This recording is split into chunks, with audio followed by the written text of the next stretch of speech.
Here we'll be working with Rex on his walks and exchanges towards other dogs.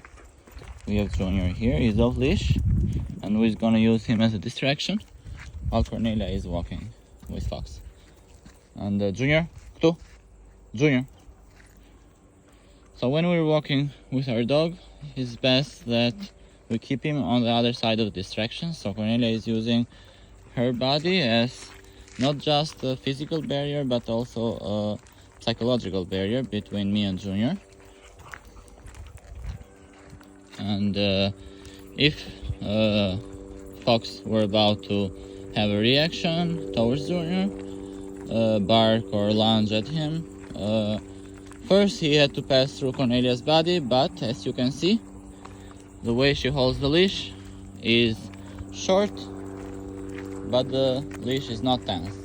She has a short but loose leash, which allows her to feel at every moment where Fox is without having to look at him, his position or his state of mind, because she can feel it through the leash.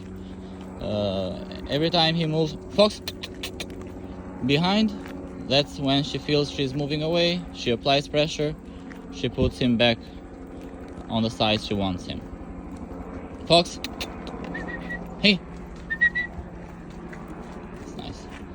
So she only applies pressure the moment she needs to redirect him, and once he's walking with her, she stops that. But when we move towards the dog and the dog is on our dog side, it's always better to change position.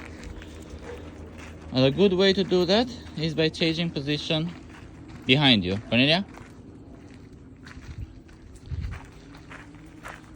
So putting always your body up front, so you create a physical and psychological barrier for your dog, so your dog understands that you are not just leading him, but also protecting him from whatever the danger or whatever the what makes him excited or fearful. So you see, she switches the leashes behind and moves the dog to the other side. If she were to do the same thing but in front of her, if she was to switch the dog in front of her, the dog would be like creating a sort of barrier around Cornelia, which will not definitely make him... Junior, adekto? Okay. So, will not definitely make Fox think that he's protecting Cornelia, but look, he's hesitant now, because he doesn't understand that if he is directing her or she is directing him, because she is putting Fox in front of her, and that will be something that will create anxiety on your dog, and will be something that will lead to him being reactive, him staying in front of you. But if the dog stays behind you, like Fox is on Cornelia's side,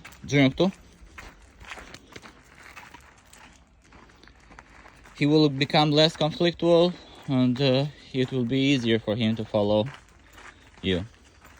Let's say that you have a dog who's running, or like Fox is a bit reactive to small dogs, usually more than big dogs, because that will raise his prey drive.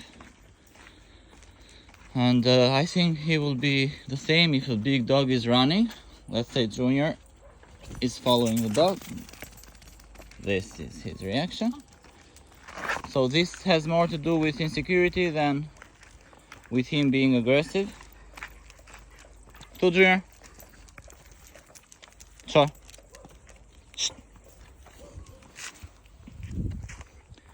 Haydi. Tu.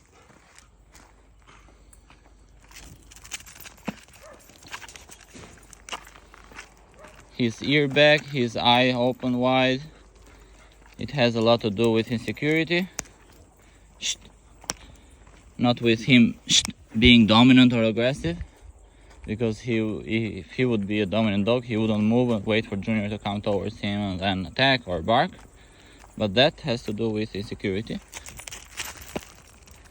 So what Cornelia does is that she applies pressure upwards until he removes the head or his sight from the dog, Junior too.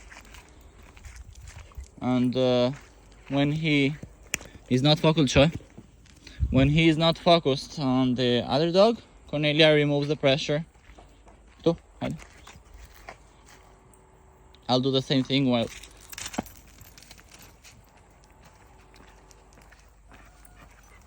With the pressure, we tell him that Junior. Okay. Cho. With the pressure, Cornelia tells him that she's not liking his energy right now.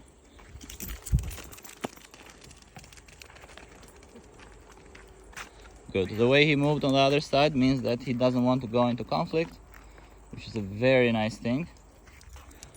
Cho. And Cornelia rewarded that with some petting.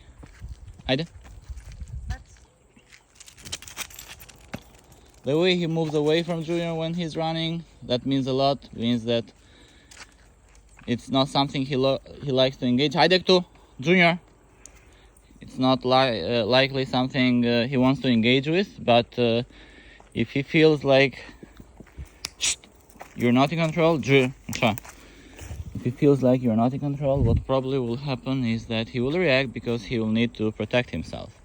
So keeping him on the other side, asking him with a leash to remove the attention from the other dogs, like this. Cornelia, okay. Hide, Junior. If Cornelia would say that it's fine that he's not barking and lunging at the other dogs, but he can fixate on the other dog, what will happen is that he will eventually start barking. So if we don't want to tolerate the from 1 to 10, if we don't want to tolerate the 10, we also don't need to tolerate the 1. So he doesn't have any reaction. He's totally focused on us, or he's calm, following state like this. He's not focused on a dog or something. His ears are back, but like right now, he changes his focus. His ear are up front. Cornelia redirects the direction. Once he looks at Cornelia, she invites him to walk as a reward, but also showing him that she's the one giving direction and protection at the same time. Now the reaction is less and he's calmer. So, Junior.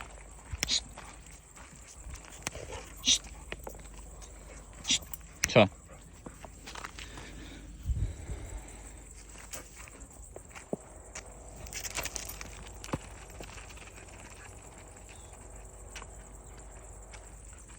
So this is a good exercise you can do with a friend's dog. If they like the ball, you can use that as a distraction for fox. Cho.